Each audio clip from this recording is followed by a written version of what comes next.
I made terrible life decisions so that you guys can find out how the $1,000 Blue Eyes deck actually works. Leave it to me to make bad decisions for the sake of playing this game. Make sure you guys smash the living crap out of that subscribe button so you guys don't miss out on more awesome content. And hey, check out our friends tradingcardmint.com. Discount code MCO40 will save you on your purchase. So I wanted to bring up the highlight of today. So yes, we are playtesting Dragon Master frickin' Magia himself. Now, the reason why we're doing this is because I've heard so many people talking so much crap on this card, me included. I think this card is, it has its own issues for, you know, how this card works. Its summoning requirements, you're basically going to have to Ultimate Fusion to make it. It's going to be the main thing.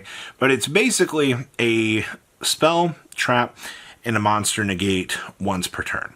All allocated on like a 5,000, 4,000. That also has the ability to float on in to, what is it? This thing floats on into a Chaos, Blackluster Ritual monster, or into some of the Blue Eyes monster.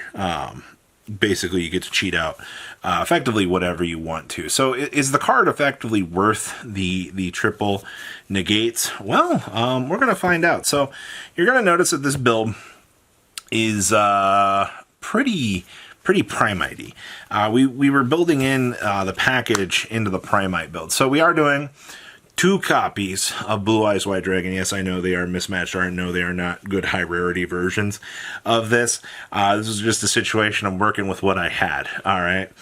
We are playing triple copies of the Maiden of White. I think that this card is actually frickin' insane for the deck, man. Like, Konami actually did us a nice favor by actually making this card. It just allows so much of this combo to work. We also are playing triple copies of Sage with Eyes of Blue. This gives you the milling capabilities of the Blue Eyes if you need be. This gives you the ability to, you know, search for Effect Veiler, which, you know, is good. You can also toggle search for the Maiden to set up. It really just depends on how the hand is kind of structuring on the early setup. We are doing the full Primite package in here. You need to understand that you can play the Primite package in this pretty free. You do not have a problem including these cards in the deck because there's no reason for you to not to play these. The Primite package is so incredibly strong that, you know, the Drill Beam Go just gets you so much free value. We are playing triple Effect Veiler. Now, I think Veiler is very, very needed. There's just a lot of situations as you play this deck that, you know, you need the Veiler to, you know, hand trap your opponent and actually be able to play the game. If any situation comes up that, like, maybe, you know, you could try other things, but I think Veiler is too important just on, you know, how the deck is kind of setting up and going. The Fuwas. So I think that this card is very, very crucially important to the combo lines. I think that you need to be able to draw resources from the deck. You need to be able to find those key cards. And this is how you do it. This is essentially, you know, our max C at home, obviously, for the TCG side of things. I'm not rushing out and I'm not testing out Perulias right now.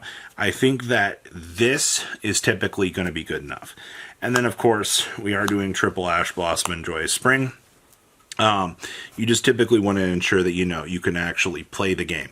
And Ash, you know, is kind of there to stop, you know, Mulch armies. Getting food in this deck really, really hurts. I don't think people have realized that yet. So how in the world are we making this Chaos Max garbage? So we are playing the Illusion of Chaos and the Magician Souls in here. Now, I am playing Dominus in here, and I know that's a few people are gonna freak out about that. I think that these two feel a lot better to me. The Magician being able to, obviously the two of these can interact. There's some situations where you can burn so you go through your field spell options and you've done everything you need to do with it. You can actually rotate off your field spell with this to draw yourself into some additional cards. the point of this is it's a 2-card inclusion that's just built into the deck to allow you, access to do things. The problem is, though, you have to kind of hard draw these. We are doing triple of the Primite spell card in here. I will tell you that the Primite package, to me, is the reason why, this deck is extremely broken. One Drill Beam. Drill Beam does everything that you want it to do in this deck. If you have a problem in the mirror match, just Drill Beam their Drill Beam, and the match becomes a lot easier for you to navigate. We've also got one Roar. I think one Roar is good enough. You're going to be using this anyway to kind of, get the free body on the field, and then using it as an additional interruption. Triple copies of Wishes for Eyes of Blue. I too love getting the infinite search capabilities that this card gives you. It's really good. I am doing only one Ultimate Fusion in this. There is an argument to be exploring two. I'm going to tell you that straight up. But for now, I'm dedicated to the one because I don't want to deal with too many bricks. We've also got one of the Roar of the Blue Eyes. This gets the blue eyes pulled out and you're able to do your thing. We're playing one Mausoleum. Yay, bricks. I'm also playing one copy of the Majesty of the White Dragon. I find that this card is very important. You need cards that can allow you board wipes or ways to do things. You're playing two Blue Eyes, so that this should not be an issue to actually, do the thing. We are playing one copy of True Light. Do not play more than one. All right, holy crap, man. Your deck is already full of Giga Bricks as it is. Do not make the deck any worse. We are doing triple Dominus in here.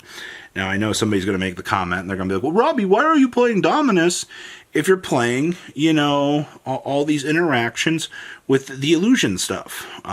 Because, we don't have to, we can set this. If we go first, we have interactions. It's not a big deal. All right. And then, of course, the triple infinite impermanence here, just to kind of ensure that, I think that this is by far one of the best hand traps that we've kind of got going for us. There's not really going to be much of a reason to kind of, stray away from that. So there's that. So because we are playing the bad Magia, we have to play some subpar cards for this. So that kind of leaves us into we have to play the Blue Eyes Ultimate Dragon in here instead of the Neo. I missed the Neo. The equip was pretty cool. But you can also, Wishes off to toggle into this. This is actually one of the best board breakers in modern era game history. Getting a trap card is fine, but 3,400 over a whole board is actually insane.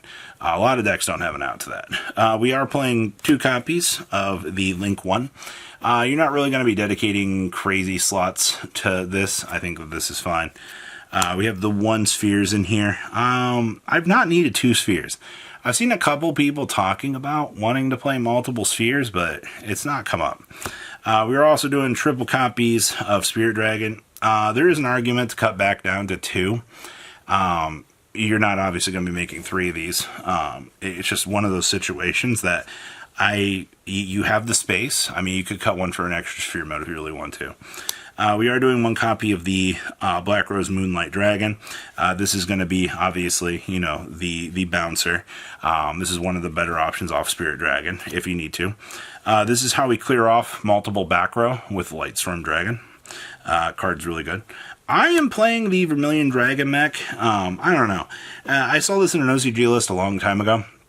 This card's always just kind of stuck with me as a really good option to clean up your opponent's cards. And then, of course, the Crimson Dragon. We are going to be using this as a stepping stone to bridge on in to the Stardust Cypher Dragon. We all know that Stardust Cypher Dragon, I feel, is one of the best important cards in this deck. It gives you that layer of protection. It ensures that, we can do all those stupidly good things that we need to. And then, of course, we have the 1 Blue Eyes Ultimate Spirit Dragon. One of this I think is fine. It's a big, strong Omni Negate. It puts pressure on your opponent, and it does effectively what this deck is set out to do. So far, this has been my Magia experience. I've done a lot of testing with this. I didn't get the chance to have the locals experience with it yet, but from testing online, the results have been very, very, very good. So what do you guys think? Please leave a comment down below, tell me what you guys think, and I will see your beautiful faces back here later in the day, guys. Patrons, thank you.